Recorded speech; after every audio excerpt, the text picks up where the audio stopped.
سادہ ہے۔ السلام علیکم ورحمۃ اللہ وبرکاتہ۔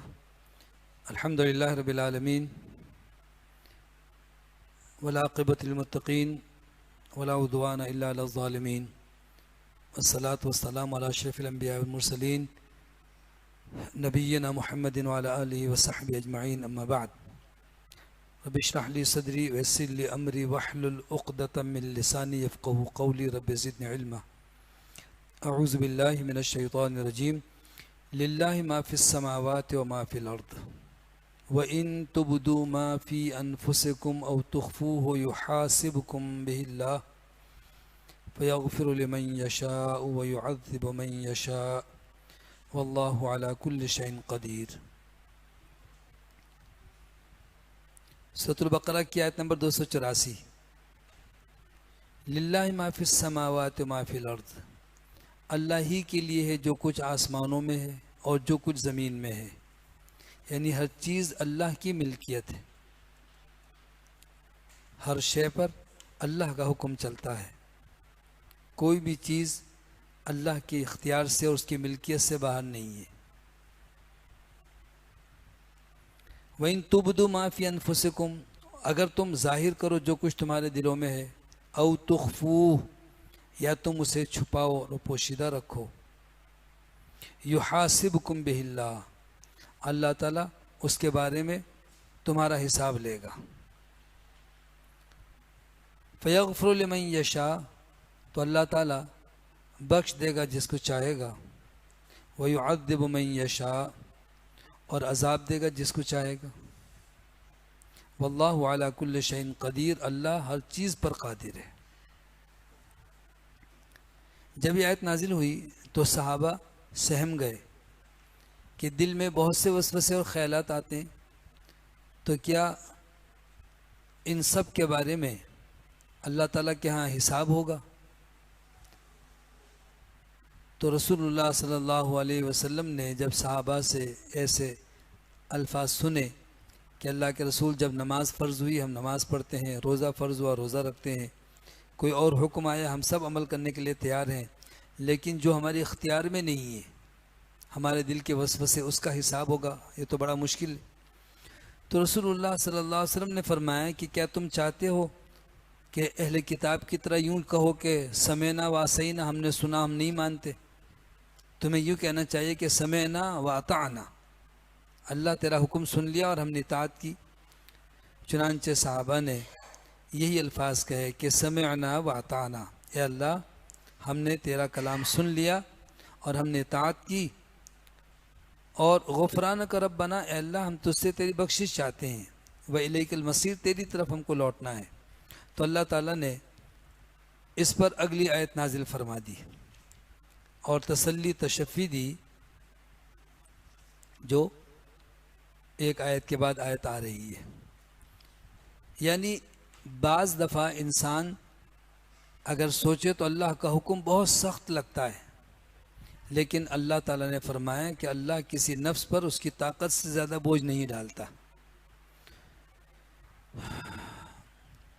تو سنن کی کتابوں میں رسول اللہ صلی اللہ علیہ وسلم سے یہ حدیث مروی ہے کہ نبی کریم صلی اللہ علیہ وسلم نے ارشاد فرمایا کہ اللہ تعالیٰ نے دلوں کے وسوسوں سے میری امت کو معاف کر دیا ہے، یعنی جو دل میں خیالات اور وسوسے آتے ہیں اس پر مواخذہ نہیں ہوگا، اس لیے کہ وہ انسان کے اختیار میں نہیں ہے۔ ہاں، جو بات انسان منہ سے بولتا ہے یا عمل کرتا ہے اس پر اس کا مواخذہ ہوگا۔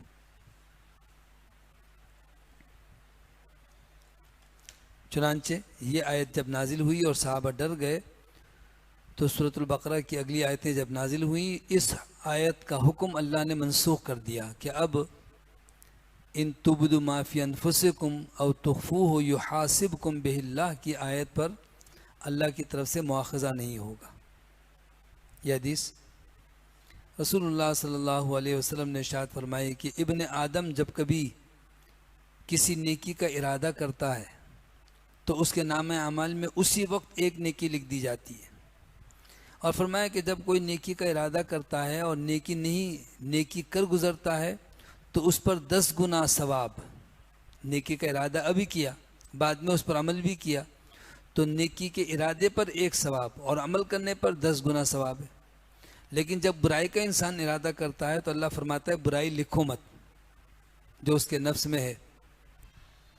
یہاں تک کہ جب انسان برائی کر گزرتا ہے تو پھر اللہ تعالیٰ اس پر اس کو 1 ہی گناہ لکھنے کا حکم دیتا ہے.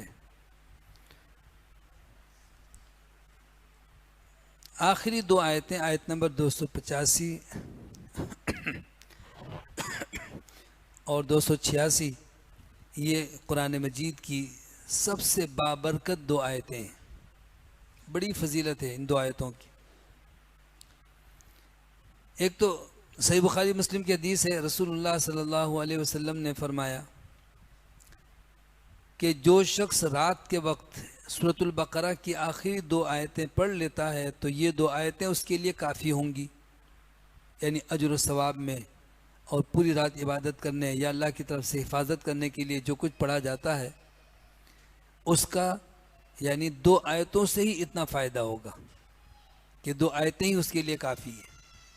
لہٰذا رات کو سوتے وقت کے اذکار اور دعاؤں میں اس کو بھی معمول بنا لینا چاہیے، یعنی رات کو سوتے وقت یہ 2 آیتیں ضرور پڑھا کریں.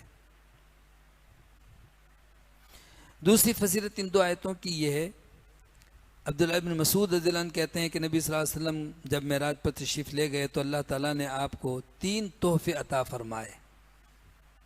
ان میں سے ایک تحفہ تو 5 وقت نماز کا تحفہ اور دوسرا تحفہ سورۃ البقرہ کی آخری 2 آیتیں، اور تیسرا تحفہ آپ کی امت میں سے جس نے شرک نہیں کیا ہوگا اس کی مغفرت کا وعدہ.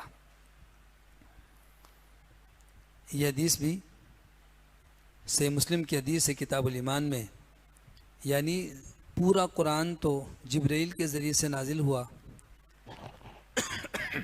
لیکن سورۃ البقرہ کی آخری 2 آیتیں اتنی عظیم ہے کہ اللہ نے 7 آسمان کے اوپر سدرۃ المنتہا سے بھی آگے جہاں اللہ سے نبی کریم صلی اللہ علیہ وسلم ہم کلام ہوئے تو اللہ نے یہ 2 آیتیں آپ کو عطا فرمائی، ہدیتاً دی.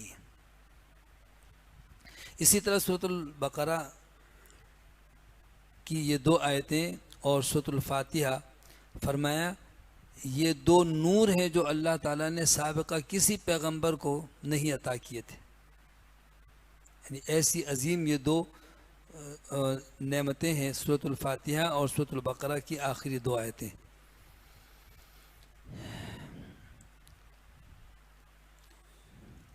جب انسان کہتا ہے آمن الرسول بما انزل الیہ من ربی والمؤمنون کہ نبی صلی اللہ علیہ وسلم بھی ایمان لائے اور اہل ایمان بھی اس پر جو ان کے رب کی طرف سے نازل کیا گیا ہے.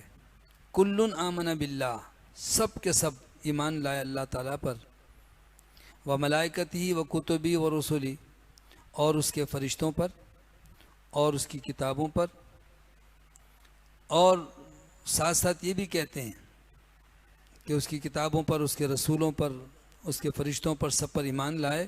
لا نفرق بین احد منہم، ان میں سے کسی ایک کے درمیان ہم تفریق نہیں کرتے، یعنی کسی پیغمبر کا انکار نہیں کرتے، کسی پیغمبر کی شان میں گستاخی نہیں کرتے. وقالوا سمعنا واطعنا، اور وہ کہتے ہیں کہ ہم نے سنا اور ہم نے مان لیا. یہ ہے وہ الفاظ جو ان تبدوا ما فی انفسکم والی آیت کے نازل ہونے پر صحابہ نے رسول اللہ صلی اللہ علیہ وسلم کے کہنے پر یہ الفاظ ادا کیے. انہوں نے کہا سمعنا واطعنا، اے اللہ ہم نے سنا اور ہم نے مان لیا. غفرانک ربنا، اے ہمارے رب تیری بخشش ہمیں چاہیے، تیری مغفرت. وإلیک المصیر، تیری طرف ہم لوٹنے والے ہیں، ہمیں بالآخر تیری طرف لوٹ کر جانا ہے. جب یہ اللہ تعالیٰ نے ان کی یہ دعا سن لی تو اللہ نے حکم نازل فرمایا.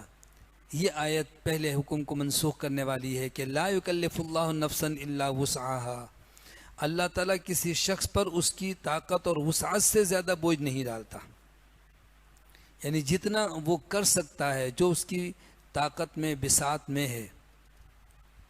لہا ما کسبت وعلیہا ما اکتسبت، ہر شخص کے لیے اتنا اجر و ثواب ہے جو اس نے عمل کیے ہیں، اور ہر ایک کو اتنا ہی گناہ ہوگا جتنی اس نے برائی کی. ایسا نہیں ہے کہ نیکی کی ہو اور ثواب نہ ملے، یا برائی نہ کی ہو اور ایسے ہی اس کو سزا دے دی جائے، ایسا نہیں ہے، انصاف ہوگا.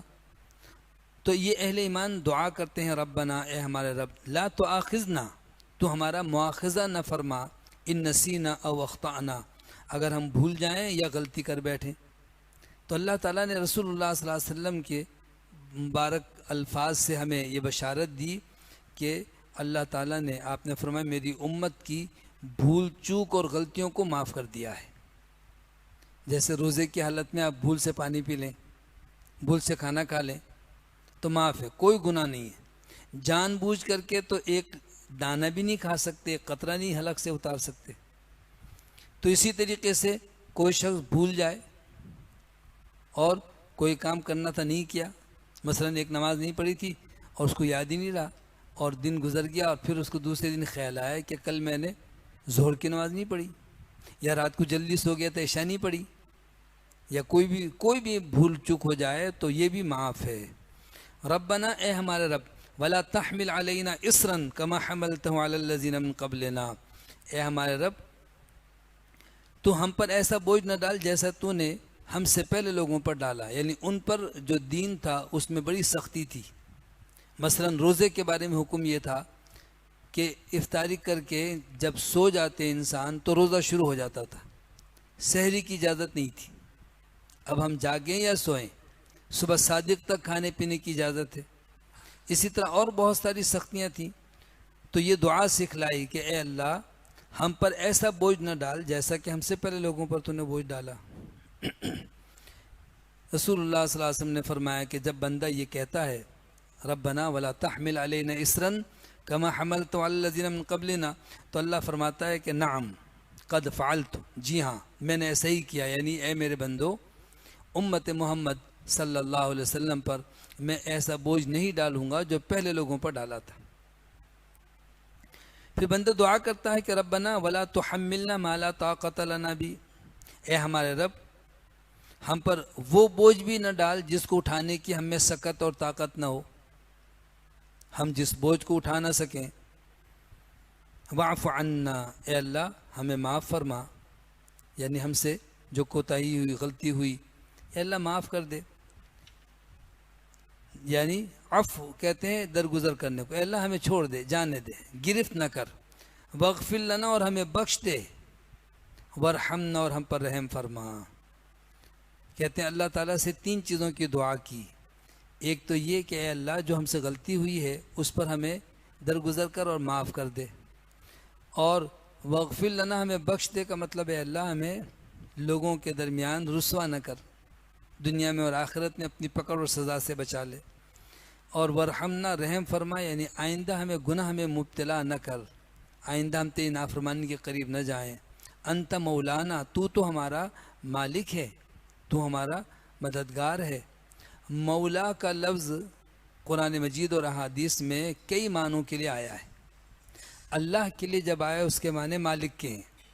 اس اعتبار سے کسی کو مولا نہیں کہہ سکتے، مولا اللہ تعالیٰ ہے، مولا علی کہنا صحیح نہیں ہے.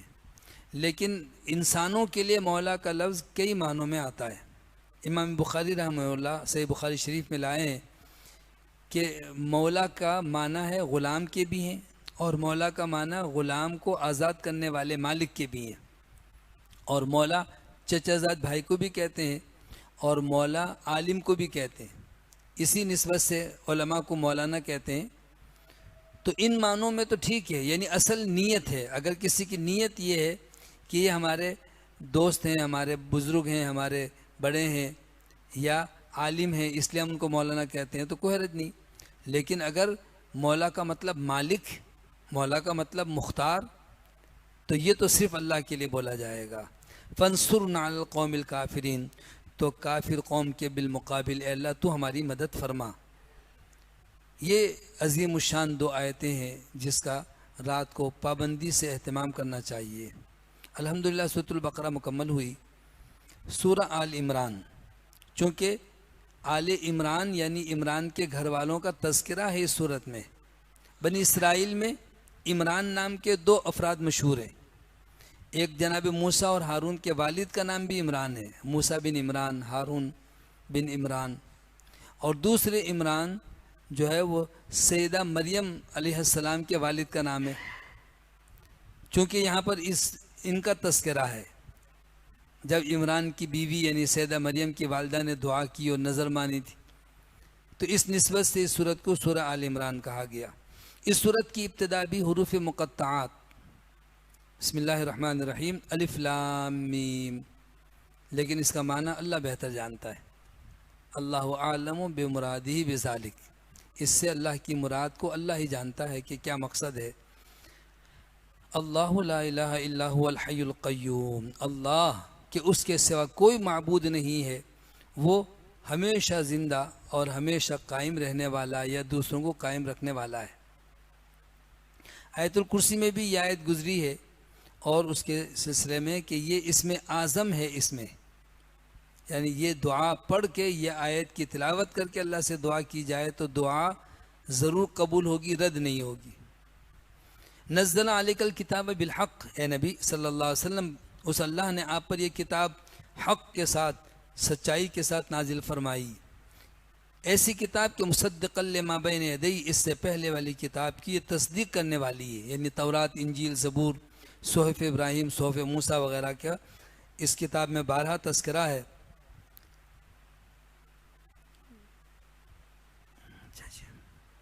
وَأَنزَلَ التَّوْرَاةَ وَالْإِنجِيلَ، اور اسی اللہ نے تورات اور انجیل کو بھی نازل کیا۔ یہ سب اللہ کے حکم سے نازل ہونے والی کتاب ہے۔ من قبل، اس سے پہلے، اس قرآن سے پہلے تورات اور انجیل بھی اللہ نے نازل کی، ہدی للناس، جو تمام لوگوں کے لیے ہدایت کا ذریعہ تھی۔ وَأَنزَلَ الْفُرْقَانَ، اور اسی اللہ نے فرقان بھی نازل کیا، یعنی فرق کرنے والا۔ قرآن اور حدیث کو دین کے معاملات میں فرق کرنے کی حیثیت ہے، یعنی کون سا دین صحیح اور سچا ہے، اور کون سا دین اور کون سا رسم، کون سا رواج، کون سا طریقہ غلط ہے، اس کو پرکھنے کے لیے یہ قرآن معیار ہے۔ اس لیے اس کو کیا کہا گیا کہ یہ فرقان ہے۔ ان الذین کفروا بآیات اللہ، وہ لوگ جو اللہ کی آیتوں کے ساتھ کفر کرتے ہیں، انکار کرتے ہیں، لہم عذاب شدید، ایسے لوگوں کے لیے سخت عذاب ہے۔ واللہ عزیز ذو انتقام، اور اللہ تو زبردست اور غالب ہے، بدلہ لینے والا ہے، یعنی وہ اپنے نافرمانوں کو اگر پکڑنا چاہے تو آنے واحد میں سزا دے سکتا ہے، وہ تو سب پر حاوی اور غالب ہے، لیکن اس کی صفت ہے صفت عفو، رحمت، درگزر سے کام لیتا ہے، ڈھیل دیتا ہے۔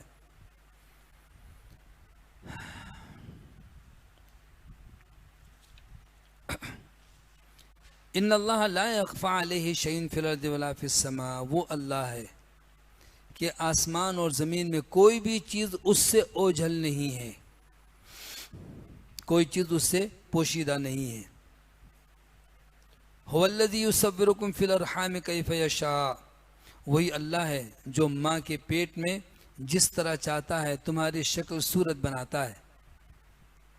کوئی شخص یہ نہیں کہتا اس وقت کہ اللہ مجھے ایسی شکل بنا دے، مجھے ایسا ناک نقشہ عطا کر، ایسا رنگ عطا کر، یا مجھے لڑکا بنا لڑکی بنا، اس کو تو کچھ ہوش نہیں ہوتا۔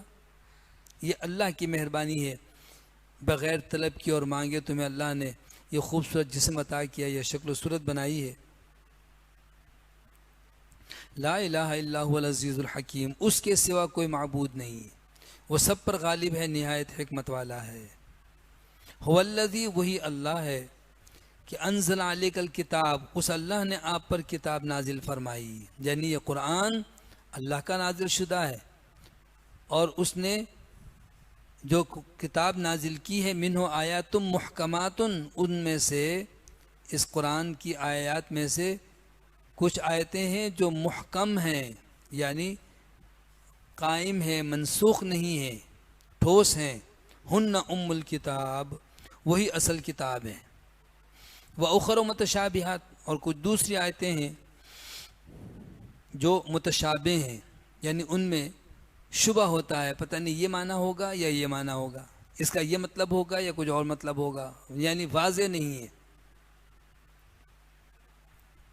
فَأَمَّا الَّذِينَ فِي قُلُوبِهِمْ زَيْغٌ، تو وہ لوگ جن کے دلوں میں کجی ہے، ٹیڑھا پن ہے۔ فیتبعون ما تشابہ منہ ابتغاء الفتنۃ وابتغاء تاویلہ، تو وہ لوگ تو اتباع کرتے ہیں اس چیز کی جو ان آیات میں سے متشابہ ہیں، یعنی جن کا معنی اللہ کے سوا کوئی نہیں جانتا، تو وہ ایسی آیتوں کے پیچھے ان کے قرید میں لگے رہتے ہیں۔ کیوں کرتے ہیں ایسا؟ متشابہ آیات جیسے الف لام میم کا کیا معنی ہے، یا اللہ تعالیٰ کا چہرہ، اللہ کا ہاتھ، اللہ کی پنڈلی، اللہ کی کرسی، یا ایسی بہت ساری چیزیں ہیں، تو کہتے ہیں اس کا یہ مطلب ہوگا، کیسا ہوگا، کیوں کر ہوگا۔ تو فرمایا کہ کچھ لوگ تو ہیں فیتبعون ما تشابہ منہ، کہ وہ ان میں سے متشابہ آیات کے پیچھے پڑ جاتے ہیں، ابتغاء الفتنۃ و ابتغاء تاویلہ، ایک تو فتنہ تلاش کرتے ہوئے اور اس کے مطلب کو ڈھونڈتے ہوئے کہ اس کا یہ مطلب ہوگا متشابہ آیات کا، حالانکہ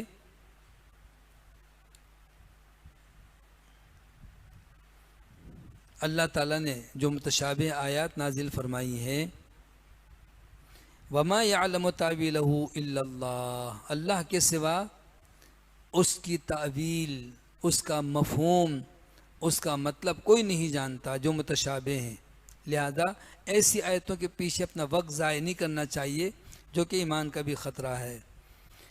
یہاں پر عام طور پر والراسخون سے پہلے وقف کرتے ہیں، اسی لیے میم لکھا ہوا ہے نا کہیں، یعنی وما یعلم تاویلہ الا اللہ، اس کا مطلب اللہ کے سوا کوئی نہیں جانتا۔ اور والراسخون کو بھی اگر ملا کر کے وقف کریں گے تو پھر علماء کہتے ہیں اس کا معنی یہ ہے کہ متشابہ آیات کی تعویل اور اس کا مطلب کوئی نہیں جانتا الا اللہ والراسخون فی العلم، سوائے اللہ کے اور ان لوگوں کے جو علم میں راسخ اور مضبوط ہیں، یعنی جو بڑے عالم ہیں، جو فقیہ ہیں، ان لوگوں کو پتہ ہے کہ اس آیت کا کیا مطلب ہے، متشابہ آیات کا۔ جیسے کہ ابن عباس رضی اللہ تعالیٰ عنہما کئی آیتوں کے بارے میں کہتے ہیں کہ میں ان قلیل لوگوں میں سے ہوں جو مجھے اس آیت کا مطلب پتہ ہے۔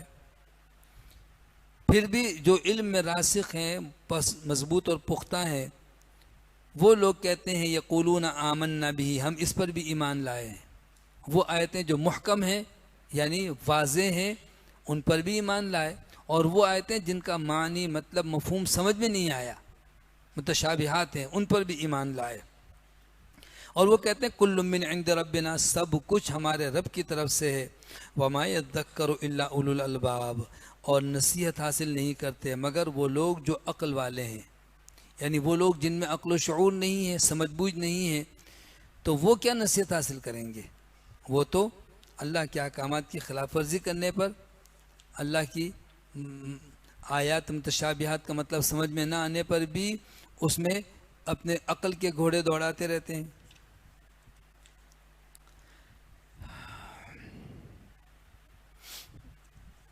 اسی لیے اہل ایمان کا تذکرہ ہے، وہ کہتے ہیں کہ ربنا لا تزغ قلوبنا، اے ہمارے رب ہمارے دلوں کو کجی سے محفوظ فرما، ٹیڑھے پن سے بچا لے، بعد اذ ہدیتنا، اس کے بعد کہ تو نے ہمیں ہدایت دی، وہب لنا من لدنک رحمہ، اور ہمیں عطا فرما اپنی جانب سے رحمت، یعنی تو ہی دینے والا عطا کرنے والا ہے، انک انت الوہاب، یقیناً تو ہی بہت عطا کرنے والا ہے۔ وہاب مبالغہ کا صیغہ ہے، اللہ تعالیٰ کا صفتی نام ہے، یعنی بہت عطا کرنے والا، وہاب۔ اسی سے اللہ کو ماننے والے وہابی ہیں، تشدید کے ساتھ وہابی، لیکن ہمارے یہاں اسے انتہائی معیوب سمجھا جاتا ہے، یعنی کسی کو برا بھلا کہنا ہو کہتے ہیں یہ وہابی ہو گیا، جیسے پتہ نہیں کوئی دوسری مخلوق بن گئی۔ ربنا، اے ہمارے رب، انک جامع الناس لیوم لا ریب فیہ، بے شک تو ہی لوگوں کو جمع کرنے والا ہے جس دن میں کوئی شک نہیں ہے، نہیں اس کے آنے میں۔ ان اللہ لا یخلف المیعاد، اور اللہ تعالیٰ تو اپنے وعدے کے خلاف نہیں کرتا، یعنی اللہ تعالیٰ نے جو وعدہ کیا ہے اچھے لوگوں کے لیے اچھے انجام کا اور نافرمانوں کے لیے سزا کا، اللہ اپنے وعدے کے خلاف نہیں کرتا۔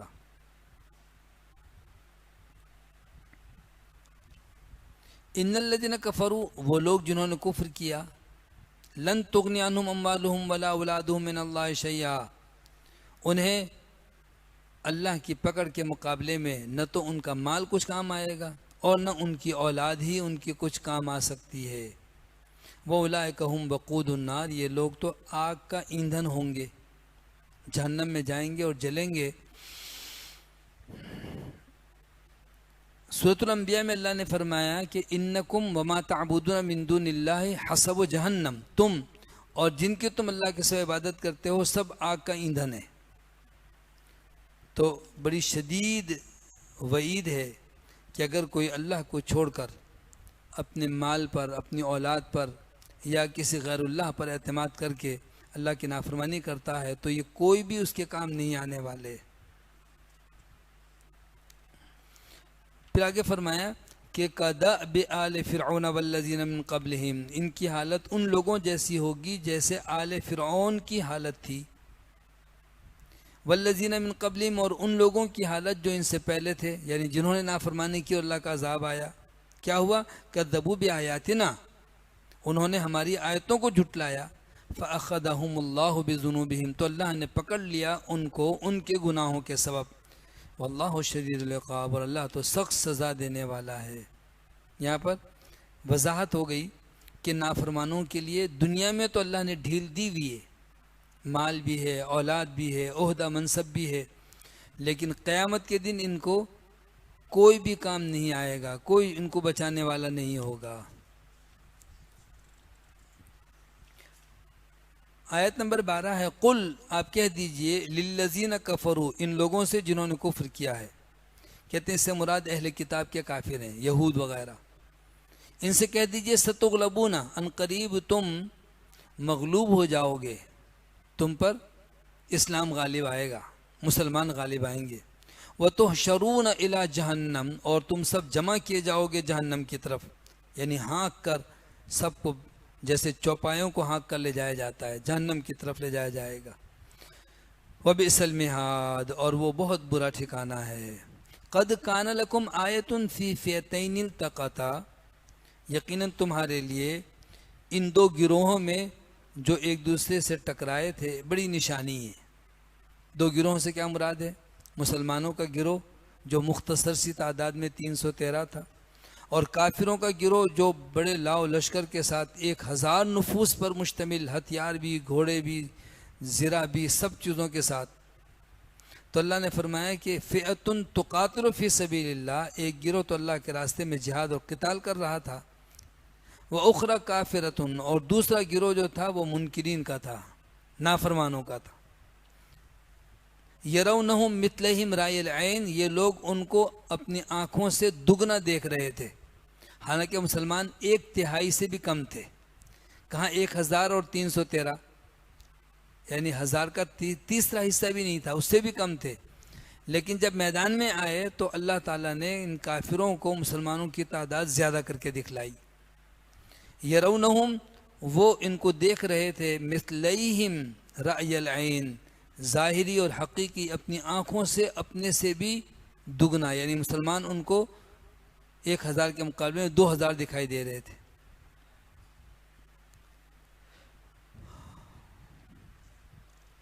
واللہ یعید بنصر من یشاء، اللہ اپنی مدد سے جس کی چاہتا ہے تائید کرتا ہے۔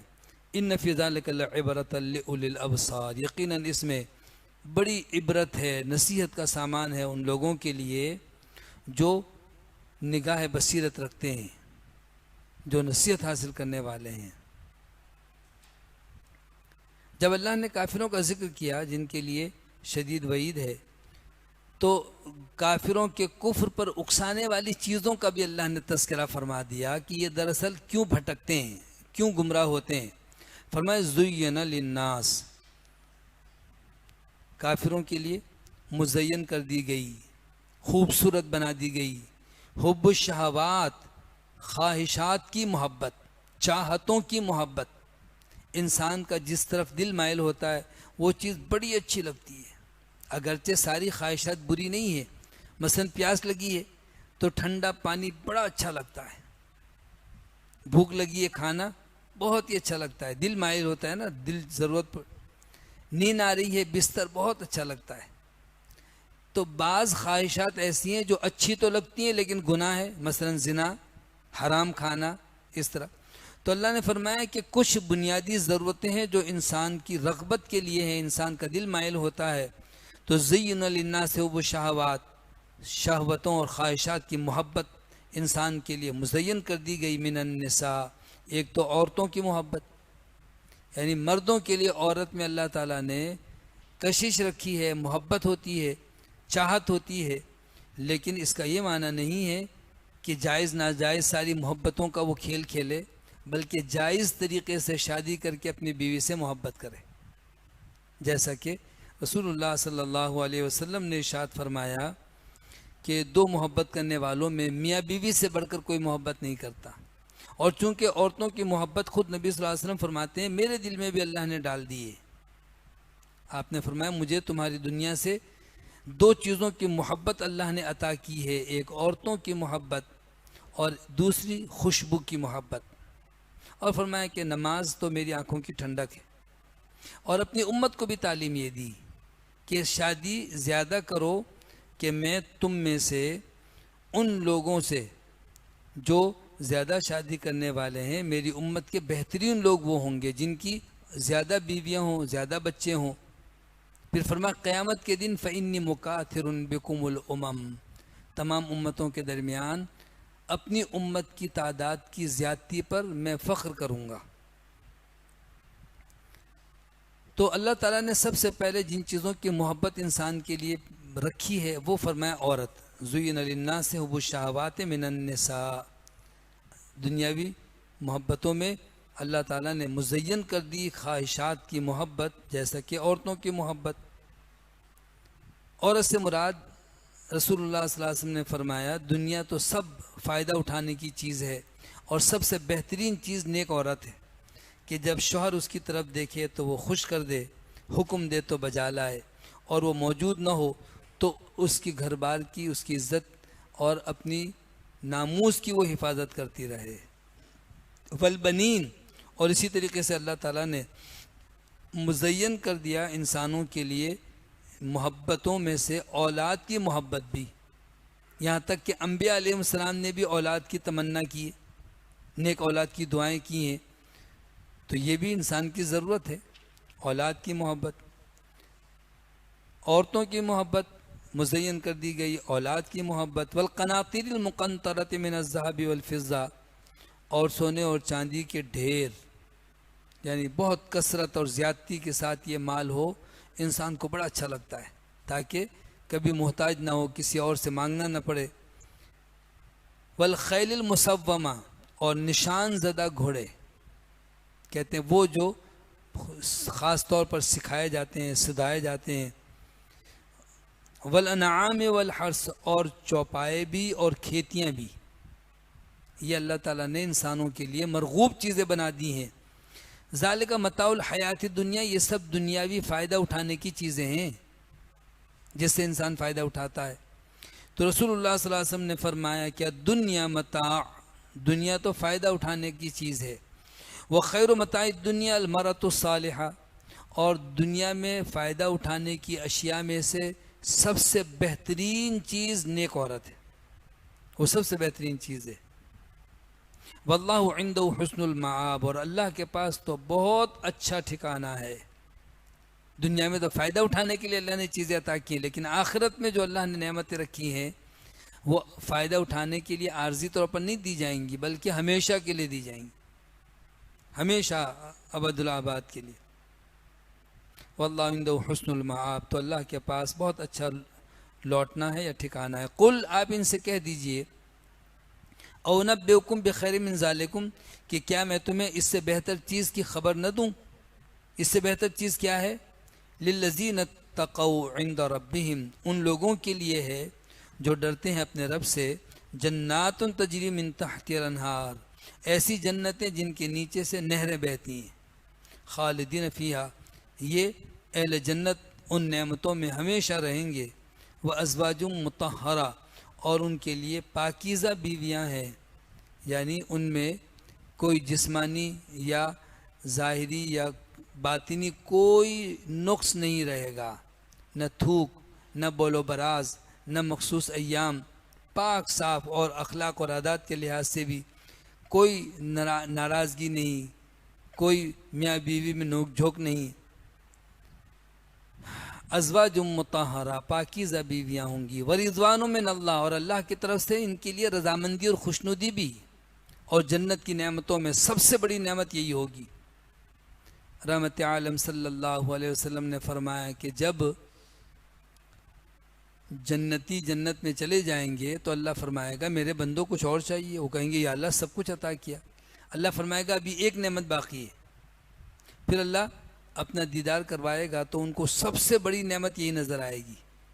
اللہ فرمائے گا ایک نعمت اور بھی ہے، وہ کہیں گے یا اللہ اب اور کون سی؟ اللہ فرمائے گا کہ میں تم سب سے راضی ہو گیا، اب کبھی ناراض نہیں ہوں گا۔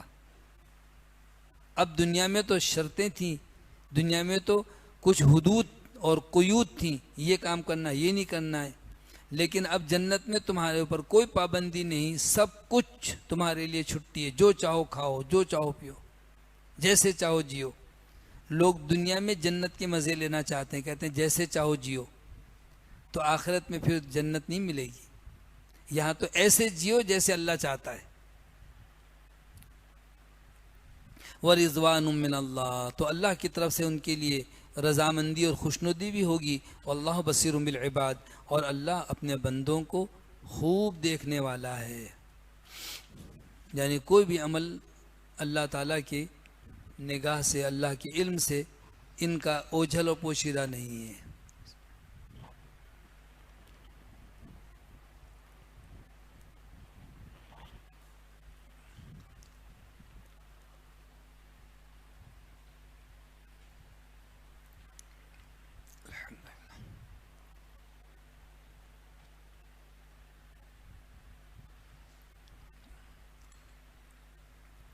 آیت نمبر 16، الذین یقولون، وہ لوگ جو درخواست کرتے ہیں، التجا کرتے ہیں، دعا کرتے ہیں، ربنا، اے ہمارے رب، اننا آمنا، بے شک ہم ایمان لائے، فاغفر لنا ذنوبنا، تو ہمارے گناہوں کو بخش دے، ہمارے گناہوں کو معاف فرما، وقنا عذاب النار، اور ہمیں عذاب کے، آگ کے عذاب سے، جہنم کے عذاب سے بچا لے۔ تو اللہ بہت خوش ہوتا ہے۔ کیسا پاکیزہ کلام اللہ نے اتارا ہے کہ جن کلمات سے اللہ خوش ہوتا ہے، اللہ نے وہ دعا بھی سکھا دی، وہ کلمات بھی سکھا دیے۔ لہذا یوں دعا کرنی چاہیے، ربنا اننا آمنا سے، ربنا اننا آمنا فاغفر لنا ذنوبنا وقنا عذاب النار۔ یہ کون لوگ ہیں جن سے اللہ بہت خوش ہوتا ہے؟ فرمایا الصابرین، سب سے پہلے تو وہ صبر کرنے والے، یعنی مشکلات میں ثابت قدم رہتے ہیں یا نیکی پر مستقل مزاجی سے عمل کرتے ہیں، یہ ہے صابرین۔ والصادقین، اور سچے لوگ ہیں، سچ بولتے ہیں، نقصان ہو جائے کوئی بات نہیں، جھوٹ بول کر کے بچنے کی کوشش نہیں کرتے، سچ بولتے ہیں۔ ہاں ایک موقع پر جھوٹ بولنے کی اجازت ہے کہ جب دو مسلمانوں میں کوئی ناراضگی دور کرنا مقصود ہو تو ایک دوسرے کے سامنے ان کی تعریف کر کے ان کو آپس میں ملا دیں، ورنہ تو عمومی طور پر جھوٹ پسندیدہ نہیں ہے۔ تو یہ اہل ایمان صبر کرنے والے ہوتے ہیں، سچ بولنے والے ہوتے ہیں، والقانتین، اور تابع داری کرنے والے، جو اللہ کا حکم ملا اس پر عمل کرتے ہیں، فرما برداری کرنے والے، والمنفقین، اور خرچ کرنے والے، یعنی جب اللہ نے دیا ہے تو اللہ کا دیا ہوا ہے، دنیا میں خود تو کچھ بھی لے کر نہیں آئے تھے، تو اللہ کے راستے میں اللہ کے حکم کے مطابق عزیز و قریب پر، رشتہ داروں پر، اپنی ذات پر، اپنے بیوی بچوں پر خرچ کرتے ہیں۔ ان کو روک کر کے گن گن کے رکھنا، بخیلی کرنا اللہ کو پسند نہیں ہے۔ اللہ نے مال دیا ہی ہے خرچ کرنے کے لیے، وہ اور دے دے گا۔ والمستغفرین بالاسحار، اور سحری کے وقت اللہ سے بخشش طلب کرنے والے، یعنی ایک تو اس وقت خواب غفلت میں سوئے نہیں رہتے، اٹھتے ہیں، نمازیں پڑھتے ہیں، اور بالخصوص اللہ سے توبہ استغفار کرتے ہیں۔ اگلی آیت جو ہے آیت نمبر 18، بڑی عظیم آیت ہے توحید کے سلسلے میں۔ شہد اللہ انہ لا الہ الا ہو، اللہ نے شہادت دی اس بات کی کہ اللہ کے سوا کوئی معبود نہیں ہے۔ جو ہم کلمہ پڑھتے ہیں لا الہ الا اللہ یا اشہد ان لا الہ الا اللہ، تو یہ ایسا عظیم کلمہ ہے کہ اللہ بھی اس پر گواہی دیتا ہے، اللہ اس بات پر شہادت دیتا ہے انہ لا الہ الا ہو، کہ اس اللہ کے سوا کوئی معبود نہیں ہے۔ والملائکۃ، اور فرشتے بھی گواہی دیتے ہیں، وَأُولُو الْعِلْمِ، اور صاحب علم، اس میں علماء کی بڑی فضیلت ہے کہ اللہ کے ساتھ فرشتوں کو اور پھر اللہ نے اہل علم کو بھی ملایا اور ان کا ذکر کیا۔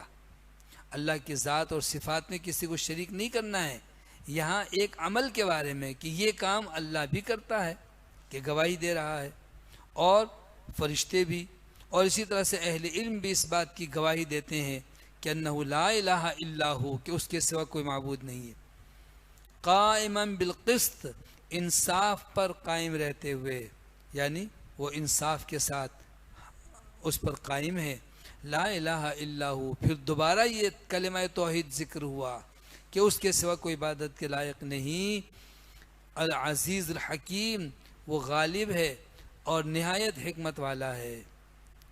ان الدین عند اللہ الاسلام، دین تو اللہ کے نزدیک اسلام ہے۔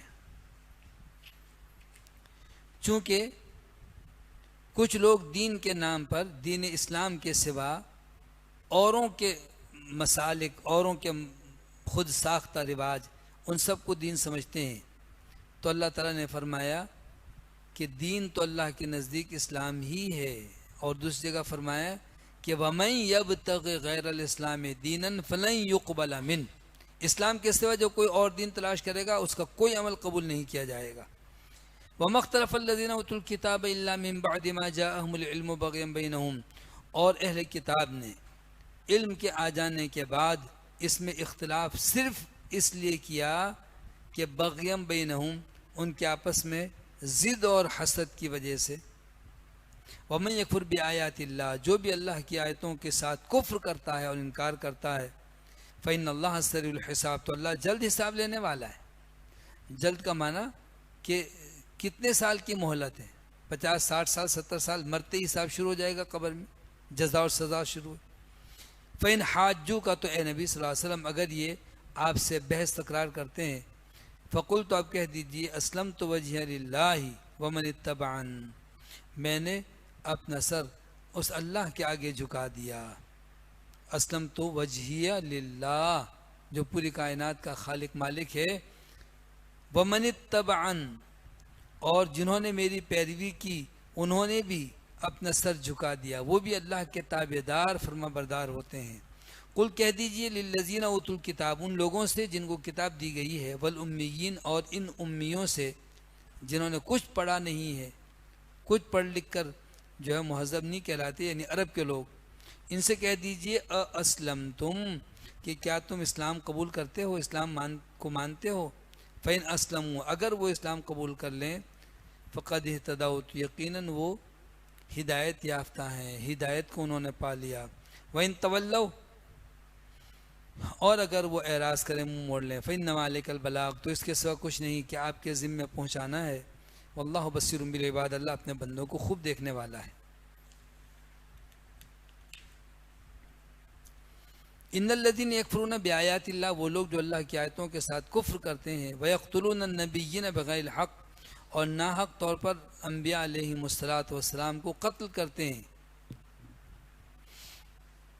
ویقتلون الذین یأمرون بالقسط من الناس، اور ان لوگوں کو بھی قتل کرتے ہیں جو انہیں انصاف کے ساتھ عمل کرنے کا حکم دیتے ہیں۔ یہ اہل کتاب کی عادت تھی کہ جو ان کے نزدیک ان کی غلطیوں پر ان کو ٹوکے اور صحیح دین کی نصیحت کرے تو کہتے ہیں یہ بڑا پارسا ہے، اس کو ہٹاؤ راستے سے۔ تو وَيَقْتُلُونَ الَّذِينَ يَأْمُرُونَ بِالْقِسْطِ مِنَ النَّاسِ، تو قتل کر دیتے ہیں یہ ان لوگوں کو جو لوگوں کو انصاف کے ساتھ عمل کرنے کا حکم دیتے ہیں۔ فَبَشِّرْهُم بِعَذَابٍ أَلِيمٍ، تو ان کو دردناک عذاب کی بشارت دے دیجئے۔ بشارت تو اچھے عمل کی ہوتی ہے، یہاں پر ایک استہزاء کے طور پر، جیسے کسی مجرم کو پولیس والے کہتے ہیں ذرا اس کی خدمت کرو اچھی سی، پولیس والوں نے تو خدمت کا کیا مطلب کہ خوب ڈنڈے مارے، ایسے ہی فرمایا کہ ان لوگوں کو بشارت اور خوشخبری سنا دیجئے بعذاب علیم، دردناک عذاب کی۔ اولئک الذین حبطت اعمالهم فی الدنیا والآخرہ، یہ وہ لوگ ہیں کہ ضائع ہو گئے ان لوگوں کے اعمال صالحہ، دنیا میں بھی آخرت میں بھی، یعنی کچھ نہیں بچا۔ بظاہر پہلے نمازیں پڑھی، روزے رکھے، جو بھی عمل کیا، لیکن اس کے بعد جب انہوں نے کفر کیا، شرک کیا، تو انما الاعمال بالخواتیم، دار و مدار تو آخری عمل پر ہوتا ہے۔ وما لهم من ناصرین، اور کوئی بھی نہیں ان کے لیے جو مددگار ہو۔ علم ترا، کیا آپ نے نہیں دیکھا، الی الذین، ان لوگوں کی طرف، اوتوا نصیبا من الکتاب، جن کو کتاب اللہ کا کچھ حصہ دیا گیا، یہود نصارہ، کچھ علم سے اللہ نے نوازا، یدعون الی کتاب اللہ، انہیں اللہ کی کتاب کی طرف دعوت دی جاتی ہے، لیحکم بینہم، تاکہ وہ ان کے درمیان فیصلہ کریں، انہیں بلایا جاتا ہے، ثم تولی فریق منہم وہم معرضون، تو پھر ایک گروہ ان میں سے منہ موڑ لیتا ہے اور وہ اس سے دور بھاگ رہے ہوتے ہیں، اعراض کر رہے ہوتے ہیں۔ ذالک بانہم قالوا لن تمسنا النار الا ایاما معدودات، یہ سب کچھ اس وجہ سے کہ انہوں نے کہا کہ ہمیں جہنم کی آگ تو چند دن کے لیے چھوئے گی بس، یعنی چند دن کے لیے ہم جہنم میں جلیں گے، ایاما معدودات۔ وغرہم فی دینہم ما کانوا یفترون، دھوکے میں ڈال دیا ان کو ان کے دین نے ان باتوں کی وجہ سے جو وہ خود گھڑ لیتے تھے۔ فَكَيْفَ إِذَا جَمَعْنَاهُمْ، تو پھر کیا ان کی کیفیت ہوگی جب ہم ان کو اٹھائیں گے، ان کو جمع کریں گے، لِيَوْمٍ لَا رَيْبَ فِيهِ، اس دن جس کی آمد میں کوئی شک نہیں ہے، وَوُفِّيَتْ كُلُّ نَفْسٍ مَا كَسَبَتْ، اور بھرپور بدلہ دیا جائے گا، پورا پورا صلہ دیا جائے گا ہر شخص کو، ما کسبت، جو کچھ کے اس نے کیا، جو نیکی کی اچھا بدلہ، برائی کی تو سزا، وہم لا یظلمون، ان پر ظلم نہیں کیا جائے گا۔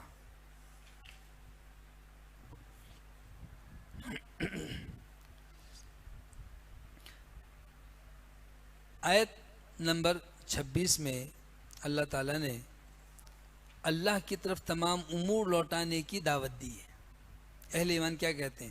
فرمایا قل، آپ کہہ دیجئے، اللہم مالک الملک، اے اللہ تمام بادشاہتوں کے مالک، سلطنتوں کے مالک، مالک الملک، تؤتی الملک من تشاء وتنزع الملک ممن تشاء، تو جس کو چاہتا ہے بادشاہت عطا کرتا ہے، جس کو چاہتا ہے محروم کر دیتا ہے، کوئی امیر ہے، کوئی غریب ہے، کوئی بادشاہ ہے، کوئی رعایا ہے، وتنزع الملک ممن تشاء، تو جس کو چاہتا ہے اس سے بادشاہت چھین لیتا ہے، وتعز من تشاء، اور تو جسے چاہتا ہے عزت اور تکریم سے نوازتا ہے، بیدک الخیر، اے اللہ تیرے ہاتھ میں بھلائی ہے، انک علی، وتعز من تشاء وتذل من تشاء، اے اللہ تو ہی جس کو چاہتا ہے عزت دیتا ہے، جس کو چاہتا ہے ذلت دیتا ہے، یعنی بادشاہت کے ذریعے سے، مال و دولت کے ذریعے سے، صحت کے ذریعے سے، عہدے و منصب کے ذریعے سے، جس کو چاہتا ہے اللہ عزت دیتا ہے، اور جس کو چاہتا ہے ان سب چیزوں سے محروم کر دیتا ہے، دوسروں کا محتاج ہے، اللہ جس کو چاہتا ہے ذلیل کر دیتا ہے۔ تو عزت اور ذلت بھی اللہ کے ہاتھ میں ہے، فتح و کامیابی اور ناکامی بھی اللہ کے ہاتھ میں ہے، وہی بادشاہ ہے، اے اللہ تو ہی سب کچھ دینے والا ہے۔ تو نبی کریم صلی اللہ علیہ وسلم کو اللہ نے تعلیم دی کہ آپ یوں کہیں،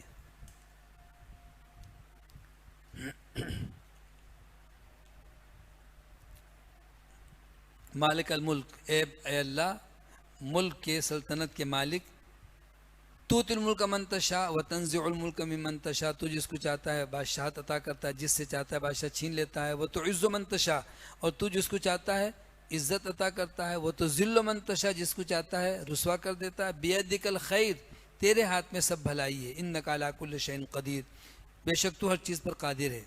تولج اللیل فی النہار، تو داخل کرتا ہے رات کو دن میں، یعنی رات چھوٹی ہو جاتی ہے، دن بڑا ہو جاتا ہے، اور وَتُولِجُ النَّهَارَ فِي اللَّيْلِ، اور کبھی تو دن کو داخل کرتا ہے رات میں، یعنی رات بڑی ہو جاتی ہے، دن چھوٹا ہو جاتا ہے، رات کا کچھ حصہ دن میں، کبھی دن کا کچھ حصہ رات میں۔ وَتُخْرِجُ الْحَيَّ مِنَ الْمَيِّتِ وَتُخْرِجُ الْمَيِّتَ مِنَ الْحَيِّ، اور تو جاندار سے بے جان نکالتا ہے اور بے جان سے جاندار۔ تخرج الحیہ، نکالتا ہے تو زندہ اور جاندار چیز، کیا ہے؟ چوزا۔ کس سے نکالتا ہے اللہ تعالیٰ چوزا؟ من المیت، مردہ سے، یعنی انڈے سے۔ اور اسی طریقے سے کسی مومن کو زندہ کہا گیا، مومن، اور کافر جو ہے نا وہ مردہ ہے، تو مسلمان کے گھر میں کافر پیدا ہو جاتا ہے۔ اور اسی طریقے سے اس کے الٹ، وَتُخْرِجُ الْمَيِّتَ مِنَ الْحَيِّ، اور تو مردے کو نکالتا ہے زندے سے، مرغی زندہ ہے اس سے انڈا نکلتا ہے، یا اسی طریقے سے جو ہے مومن کے گھر میں کافر پیدا ہو جاتا ہے۔ وَتَرْزُقُ مَن تَشَاءُ بِغَيْرِ حساب، اور تو جس کو چاہتا ہے رزق دیتا ہے بے حساب۔ رزق صرف کھانے پینے کی چیز کو نہیں کہا جاتا، بلکہ ہر وہ نعمت جس سے انسان فائدہ اٹھاتا ہے، یعنی جسمانی طاقت، صلاحیت، علم، دولت، یا جو چیزیں بھی جس سے انسان فائدہ اٹھاتا ہے، سب اللہ کے ہاتھ میں ہے۔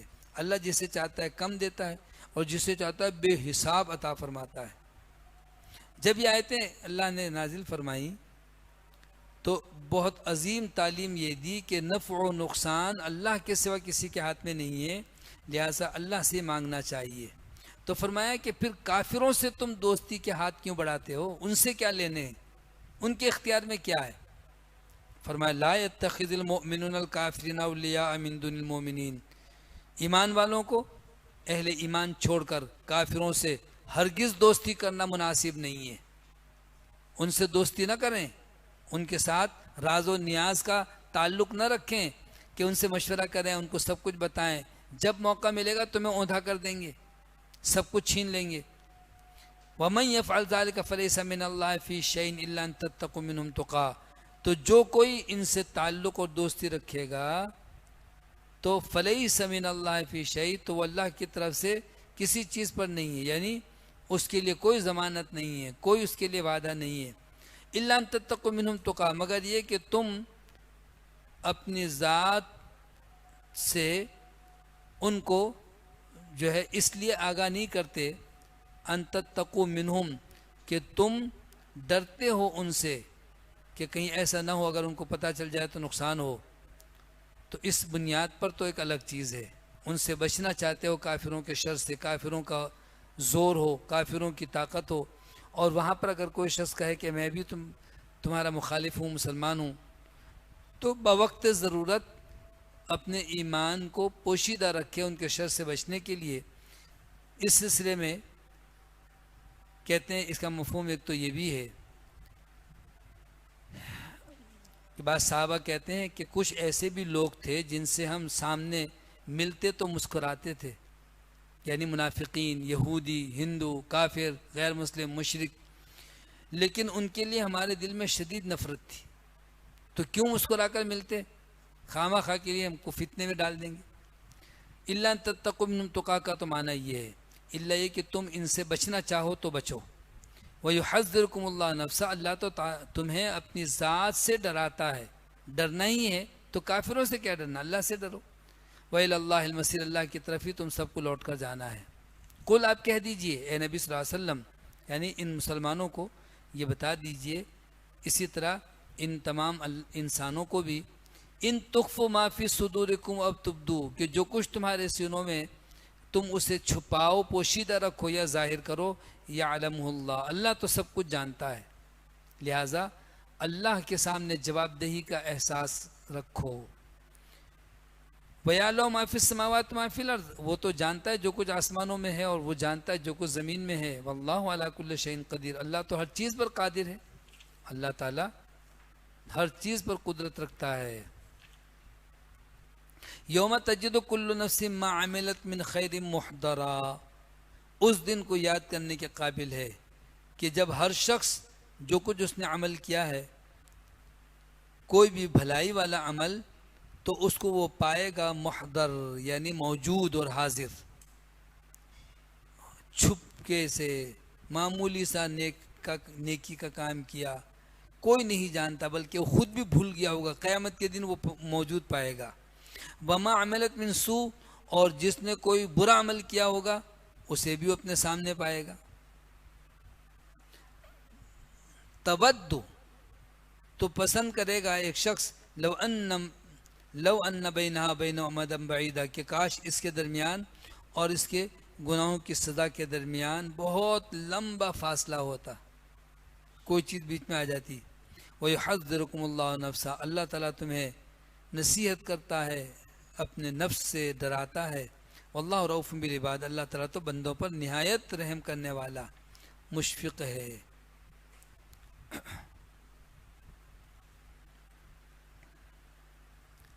کیا معلوم ہوا کہ انسان جو کچھ بھی عمل کر رہا ہے، خیر یا شر، برائی یا اچھائی، اللہ تعالیٰ قیامت کے دن سب کچھ سامنے اللہ حاضر کرے گا۔ قل اے نبی صلی اللہ علیہ وسلم کہہ دیجئے ان کنتم تحبون اللہ، اگر تم اللہ سے محبت کرتے ہو، فاتبعونی تو میری اتباع کرو۔ دیکھیں کائنات میں جتنے بھی مذاہب پائے جاتے ہیں سب کا دعویٰ ہے کہ وہ اوپر والے سے محبت کرتے ہیں۔ کوئی اللہ کہتا ہے اور کوئی کچھ اور کہتا ہے، لیکن اللہ کو خوش کرنے کے لیے یہ سب محنتیں کر رہے ہیں۔ ہندو سے پوچھو مورتی کے آگے کیوں جھکتے ہو؟ کہتے ہیں اوپر والا راضی ہو جائے۔ یہ کیا ہے؟ کہتے ہیں یہ ہمیں اس کے قریب کرنے کے لیے۔ تو ہر ایک چاہتا ہے اللہ کو خوش کرنا، لیکن اللہ کو راضی کرنے کا جو صحیح اور درست طریقہ ہے وہ یہ ہے، قل ان کنتم تحبون اللہ، کہہ دیجئے کہ اگر تم اللہ سے محبت کرتے ہو فاتبعونی تو میری پیروی کرو، میری اتباع کرو، یعنی رسول اللہ صلی اللہ علیہ وسلم سے کہلوایا اللہ نے کہ میرے نقش قدم پر چلو، یحببکم اللہ، تو اللہ بھی تم سے محبت کرے گا۔ پہلے تو تم اللہ سے محبت کر رہے تھے، اب اللہ تم سے محبت کرے گا۔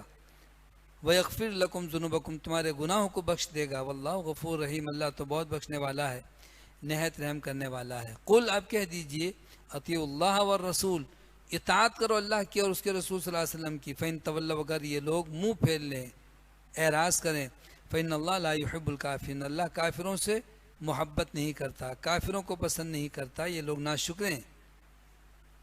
یعنی اللہ کی اطاعت اور اللہ کے رسول صلی اللہ علیہ وسلم کی اطاعت سے جس نے منہ موڑ دیا وہ باغی ہے، سرکش ہے۔ اللہ نے پیدا کیا، اللہ نے آخری پیغمبر کو بھیجا۔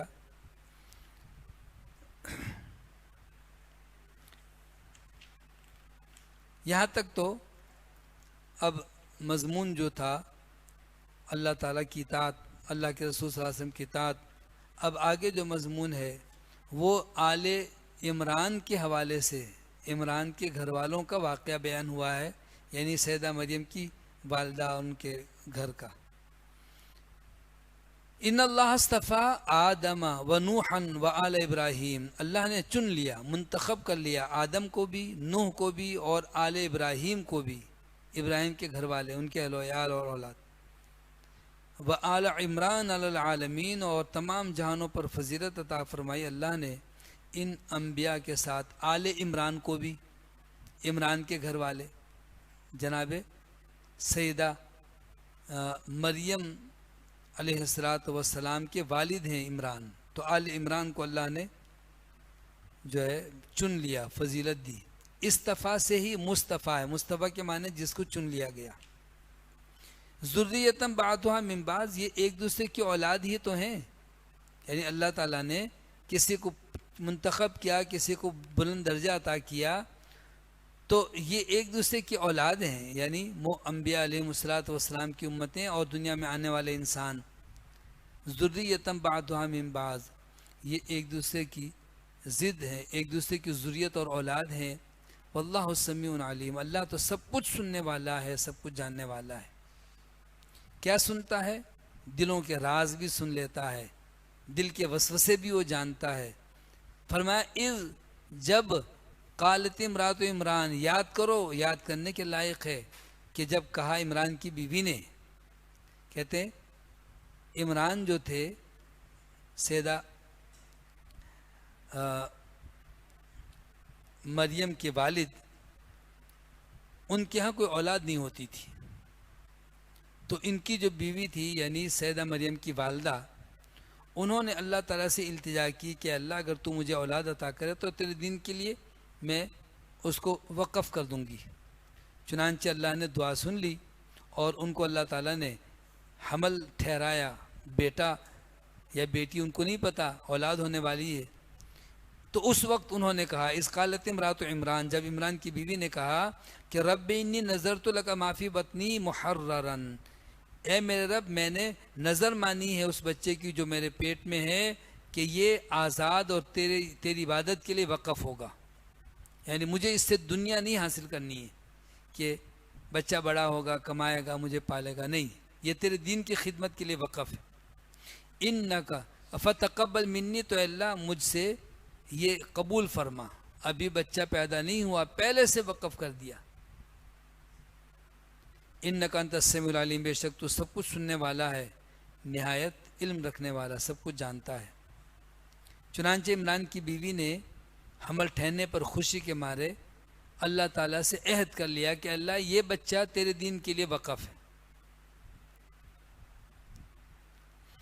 فلما ودعا تھا، پھر جب عمران کی بیوی نے بچے کی ولادت سے فارغ ہوئی، بچے کو جنم دیا، قالت تو کہنے لگی رب انی ودعتها انثی، اے میرے رب میں نے تو ایک بیٹی کو جنم دیا ہے، یہ تو لڑکی ہے۔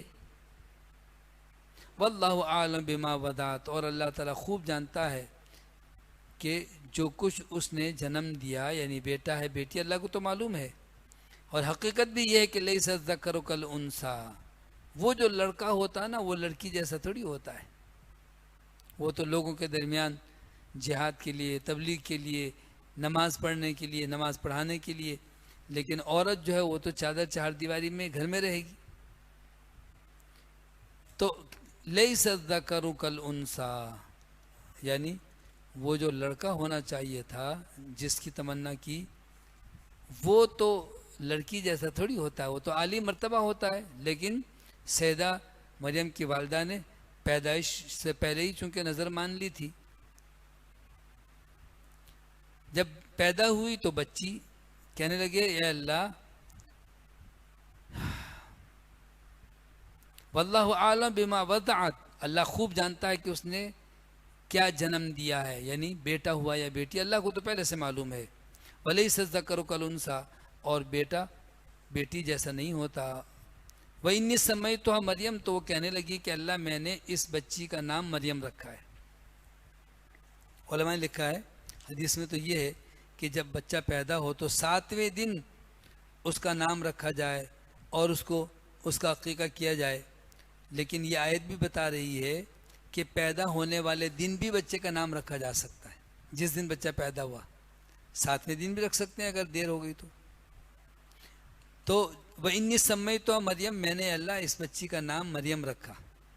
وَإِنِّي أُعِيذُهَا بِكَ وَذُرِّيَّتَهَا مِنَ الشَّيْطَانِ الرَّجِيمِ، اور میں اس کو بھی اور اس کی اولاد کو بھی تیری پناہ میں دیتی ہوں شیطان مردود سے۔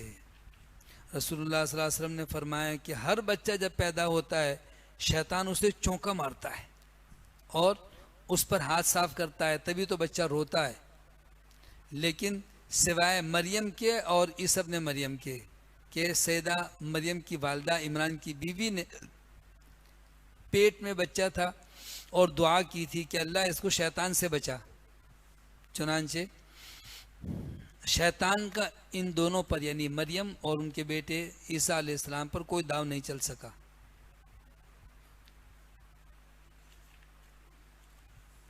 فتقبلها ربها بقبول حسن، تو قبول فرمایا اس بیٹی کو ہی بحیثیت عبادت گزار کے اس کے رب نے، اور بہت عمدہ قبولیت۔ فتقبلها ربها بقبول حسن، چونکہ یہ تو نیت پہلے کی تھی، اب جب پیدا ہوئی تو بیٹی ہے، اللہ نے اسی کو بھی رد نہیں کیا۔ وَأَنبَتَهَا نَبَاتًا حَسَنًا، اور اللہ نے اس کی پرورش کی، بہت اچھی پرورش۔ وَكَفَّلَهَا زکریا، اور اس کا کفیل بنایا اللہ تعالیٰ نے زکریا کو، سرپرست بنایا۔ کہتے ہوا یہ کہ جیسی بچی کی ولادت ہوئی تو سیدہ مریم کی والدہ اپنی بچی کو مریم کو چادر میں لپیٹ کے لے کر کے عبادت خانے میں پہنچ گئی اور کہنے لگی یہ میری بیٹی، میں نے نظر مانی تھی کہ جو بھی بچہ ہوگا تیرے دین کے لیے وقف ہے، لہذا میں گھر لے کے نہیں جاؤں گی۔ ہوتا ہے نا کوئی بچے کو پیدا ہوتے گود لے لیتے، تو کہنے لگی یہ اللہ کے لیے وقف ہے۔ اب وہ لوگ شیرخوار بچے کو لے کر کے کیا کریں، وہ آپس میں مشورہ کرنے لگے، تو ان کا جو راہب تھا اس نے کہا یہ تو بڑی سعادت کی بات ہے کہ جس بچی کو اللہ کے لیے وقف کر دیا میں لے لوں۔ تو جناب زکریا بھی آ گئے، چونکہ زکریا علیہ السلام کی بیوی جو تھی وہ سیدہ مریم کی سگی خالہ تھی، اس لحاظ سے انہوں نے کہا کہ اس کی کفالت مجھے دے دیں۔ تو دوسرے لوگ آپس میں جھگڑنے لگے، ہر ایک کہتا تھا یہ سعادت میرے حصے میں آنی چاہیے۔ تو اللہ نے فرمایا کہ وہ لوگ اپنے اپنے قلم دریا میں ڈالنے لگے جس سے تورات لکھتے تھے، قرآن اندازی کے طور پر، کہ جس کے نام پر بچی کی کفالت اللہ کی طرف سے منظور ہے، اس کا قلم پانی کی روانی میں نہیں بلکہ مخالف سمت میں بہنا شروع کر دے گا۔ یہ ایک طریقہ تھا جیسے قرآن اندازی کرتے ہیں اسی طرح۔ تو کیا دیکھا کہ وقف فلا زکریہ، اس کی کفالت کی زکریہ نے، اور ان کے نام پر قرآن نکلا۔ کلما دخل علیہ زکریہ المحراب، جب کبھی زکریہ داخل ہوتے ان کے پاس محراب میں، یعنی بچی جب تھوڑی سی بڑی ہوئی تو ایک محراب اور ایک کمرہ مسجد میں ان کے لیے تھا، زکریہ علیہ السلام ان کے پاس کھانا لے کر جاتے، تو جب جاتے زکریہ ان کے پاس محراب میں، وجد عندها رزقا، تو ان کے پاس کوئی نہ کوئی کھانا ملتا تھا۔ رزق سے مراد علماء کہتے ہیں یہاں پر بے موسم کے پھل، سردی شروع ہو گئی گرمی کے پھل مل رہے ہیں، آم وغیرہ، گرمیوں میں سردی کے پھل بھی مل رہے ہیں، یعنی بے موسم پھل کی فراوانی۔ وجد عندها رزقا، تو پایا زکریہ نے مریم کے پاس رزق، پھلوں کا رزق۔ قالا، تو کہنے لگے یا مریم، اے مریم، انا لکی ھذا، تمہارے پاس یہ آتا کہاں سے، کون لا کے دیتا ہے، یہ موسم تو ہے ہی نہیں، کہاں سے آیا؟ جانتے تھے لیکن ظاہر مریم سے کہلوانا تھا۔ قالت، تو کہنے لگی ہوا من عند اللہ، یہ تو اللہ کی طرف سے، یہ رزق اللہ عطا کرتا ہے۔ ان اللہ یرزق من یشاء بغیر حساب، اللہ جس کو چاہتا ہے بے حساب عطا کرتا ہے، بے شمار اللہ عطا کرتا ہے۔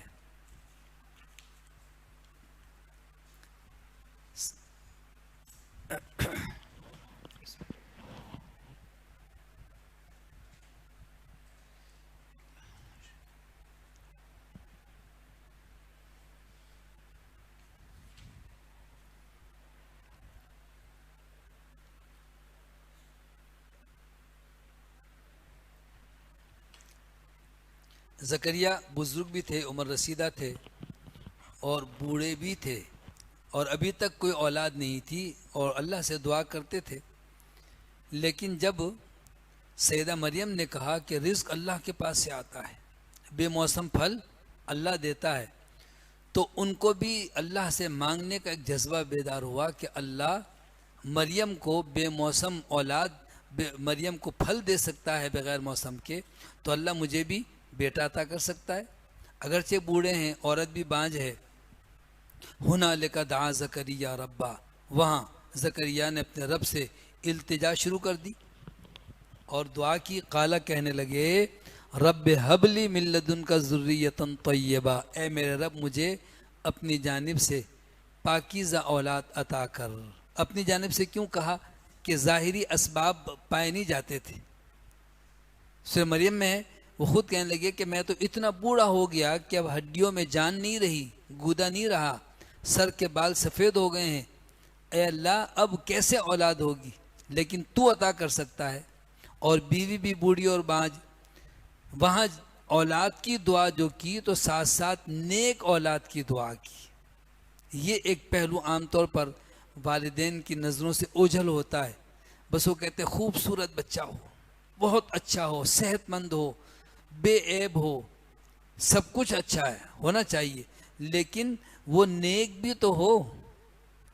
ابراہیم علیہ السلام کی دعا میں بھی ہے رب ہب لی من الصالحین، اور دیگر انبیاء نے بھی دعا کی، اور زکریا علیہ السلام بھی کہہ رہے ہیں کہ ربنا رب ہب لی من لدنک، اے میرے رب مجھے عطا کر اپنی جانب سے ذریۃ طیبہ، پاکیزہ اولاد، انک سمیع الدعاء، بے شک تو ہی دعاؤں کو سننے والا ہے۔ نیک اولاد کی تمنا، یعنی پیدا ہونے سے پہلے نیک اولاد کے لیے دعائیں۔ پھر نیک اولاد بنتی کیسے ہے؟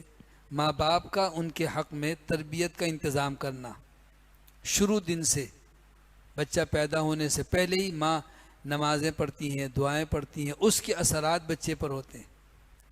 پھر جب بچہ دودھ پیتا ہے اور ماں اپنے منہ سے گالی نہیں دیتی، ماں گانے نہیں گاتی، فلمیں نہیں دیکھتی، بلکہ قرآن پڑھتی ہے، دعا پڑھتی ہے، تو اولاد نیک ہوتی ہے۔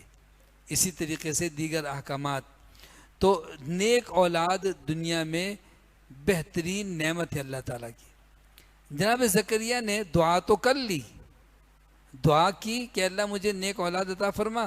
فنادت الملائکۃ، تو فرشتوں نے ان کو آواز دی، وَهُوَ قَائِمٌ يُصَلِّي فِي الْمِحْرَابِ، وہ تو محراب میں یعنی حجرے میں کھڑے نماز پڑھ رہے تھے زکریا، اور دوران نماز ہی فرشتوں نے آ کر خوشخبری دینا شروع کر دیا۔ ایک نہیں بلکہ کئی فرشتے آئے، فنادت الملائکہ جمع ہے، فرشتوں نے آ کر کے پکارا۔ کب؟ وَهُوَ قَائِمٌ يُصَلِّي فِي الْمِحْرَابِ، جب وہ کمرے میں حجرے میں کھڑے نماز پڑھ رہے تھے کہ ان اللہ یبشرک بیحییٰ، زکریا اللہ تعالیٰ آپ کو بیٹے کی خوشخبری دیتا ہے، اس کا نام یحییٰ ہوگا۔